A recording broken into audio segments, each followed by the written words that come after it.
Bulletin में सबसे पहले अहम खबर शामिल करते हैं। ईरान ने जंग के खात्मे के लिए पाकिस्तानी सालिसकारों को नई तजावीज़ दे दी।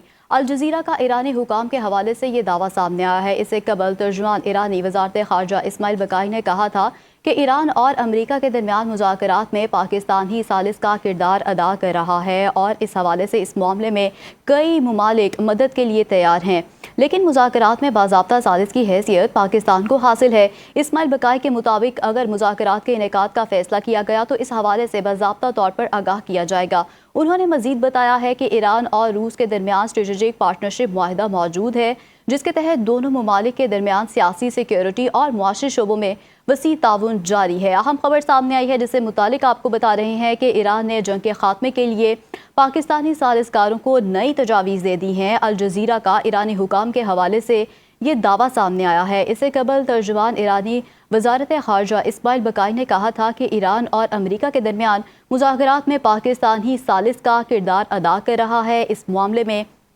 कई ममालिक मदद के लिए तैयार हैं, लेकिन मुज़ाकरात में बाज़ाब्ता सालिस की हैसियत पाकिस्तान को हासिल है। इस्माइल बकाई के मुताबिक अगर मुज़ाकरात के इनेकाद का फैसला किया गया तो इस हवाले से बाज़ाब्ता तौर पर आगाह किया जाएगा। उन्होंने मज़ीद बताया है कि ईरान और रूस के दरमियान स्ट्रेटेजिक पार्टनरशिप मुआहिदा मौजूद है, जिसके तहत दोनों ममालिक के दरमियान सियासी, सिक्योरिटी और मुआशी शोबों में वसी ताउन जारी है। आपको इस हवाले से अपडेट कर रहे हैं कि ईरान ने जंग के खात्मे के लिए पाकिस्तानी सालिसकारों को नई तजावीज़ दे दी हैं। इसी पर बात करने के लिए हमें ज्वाइन किया है ब्रिगेडियर रिटायर्ड मसूद खान साहब ने। सर, बहुत शुक्रिया आपके वक्त का। सर, बताइएगा कि ईरान अमरीका जंगबंदी में एक बार फिर मस्बत पेशरफ देखने में आई है और ईरान ने पाकिस्तान को नई तजावीज़ दी हैं। दोनों ममालिक अपने अपने मौके पर कायम हैं, तो क्या जल्द दोबारा मुज़ाकरात का कोई इम्कान नज़र आ रहा है? देखें कि पॉजिटिव डेवलपमेंट है और पाकिस्तान स्टिल स्पॉटलाइट पे था, क्योंकि पाकिस्तान स्टिल डिप्लोमेसी के लिए बैक चैनल एफर्ट्स जारी थी और पाकिस्तान इन कम्युनिकेशन या राब्ते में था ईरान के साथ और अमेरिका के साथ भी था। और जो शुरू के जो प्रपोजल ईरान ने दिए थे वो पाकिस्तान ने शेयर किए थे अमेरिका के साथ, but those were rejected by president Trump.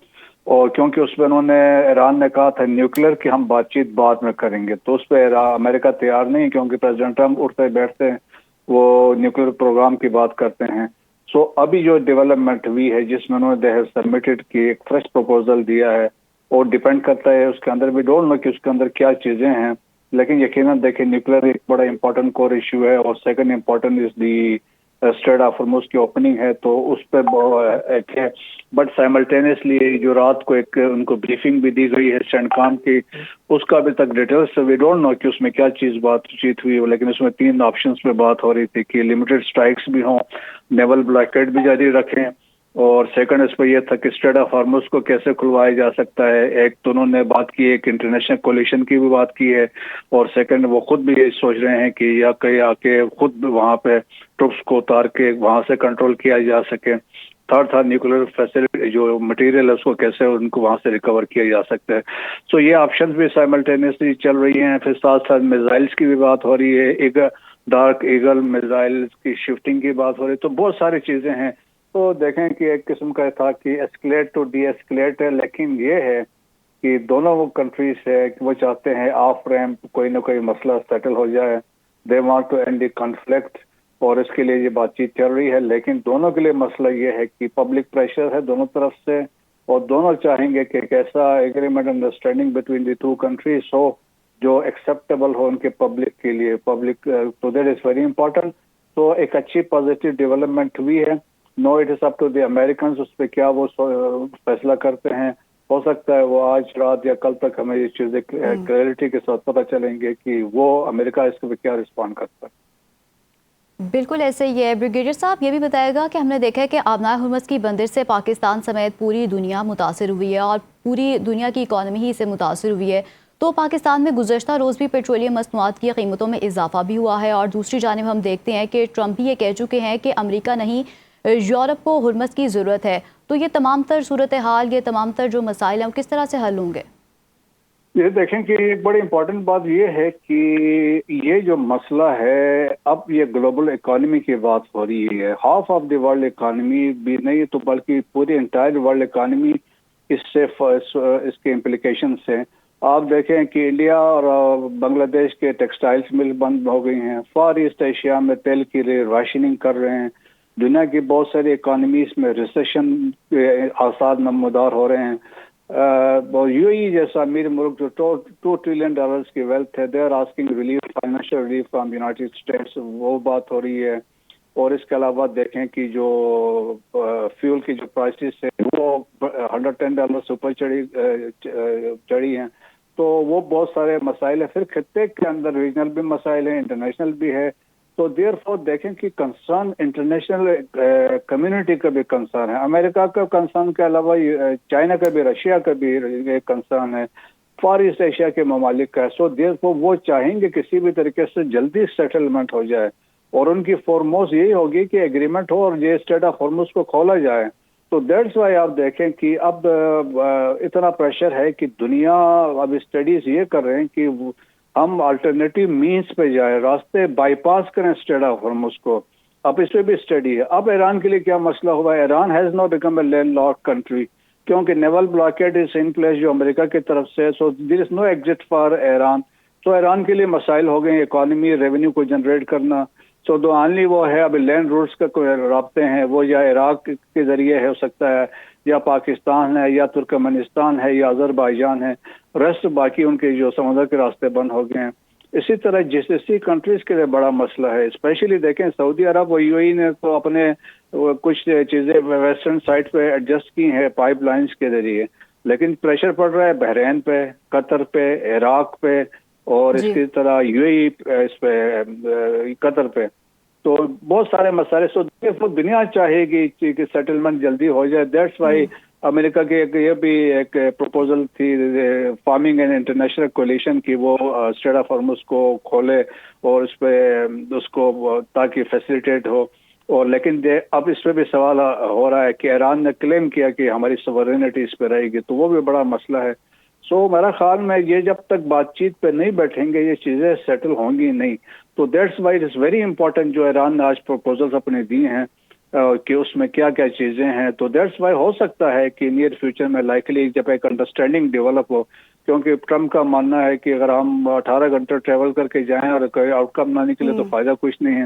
تو اس کے لیے میرے خیال میں کوئی جو ایکسپرٹس ہیں یا ٹیکنیکل ایکسپرٹس ہیں کہ ان کی کوئی بات چیت ہونی ہوگی، تو اس کے بعد جا کے میرے خیال میں ٹیبل پہ بیٹھیں گے.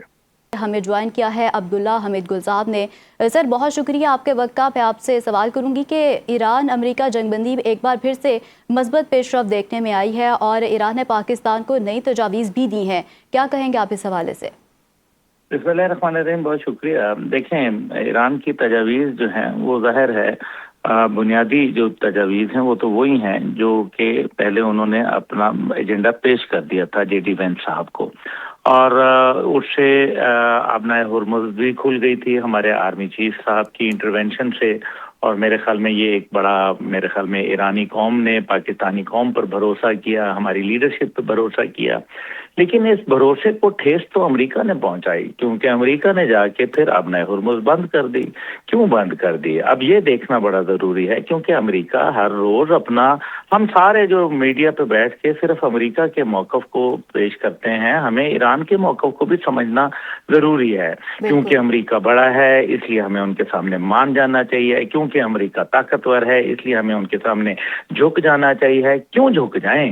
بات یہ ہے کہ قائد اعظم رحم اللہ کیا کہتے تھے؟ قائد اعظم فرماتے تھے کہ if I am right, why must I bend? Let other side bend. اگر میں صحیح ہوں، درست ہوں، تو میں کیوں جھکوں، دوسری سائڈ جھک جائے.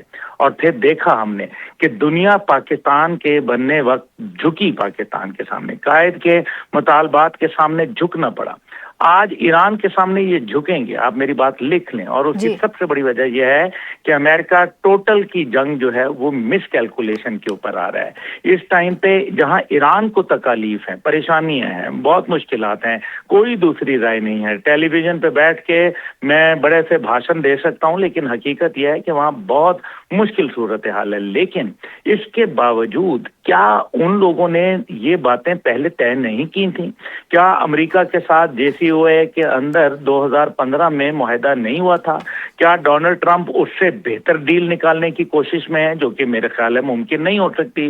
क्या डोनाल्ड ट्रंप जो है वो उन्होंने 2025 में बावजूद इसके कि जब ईरान ने जीरो के ऊपर अपनी एनरिचमेंट लाने का ऐलान कर दिया था और इस चीज को बकायदा वेट किया था ओमानी फॉरेन मिनिस्टर ने, उसके बावजूद हमला किया था, तो फिर इसका मतलब यह है कि मामलात कुछ और हैं। इसराइल की तसल्ली और तशफ़ी के लिए ये सारे काम हो रहे हैं। अभी अमेरिका के अंदर जहां डिप्लोमेटिक प्रेशर उनको फेस करने पड़ रहे हैं, वहां उनको इकोनॉमिक चैलेंजेस का भी सामना है। अगर ईरान खुश नहीं है तो अमेरिका के अंदर भी कोई शादियाने नहीं बज रहे। अमेरिका के अंदर तो डेफिनेटली अमेरिका भी खुश नहीं है। अब्दुल्ला हमीद गुल साहब और ब्रिगेडियर रिटायर्ड मसूद खान साहब हमारे साथ मौजूद थे। आप दोनों मेहमानों का बहुत शुक्रिया। अपने नाज़रीन को बताएं कि ईरान ने जंग के खात्मे के लिए पाकिस्तानी सालिसकारों को नई तजावीज़ दे दी हैं।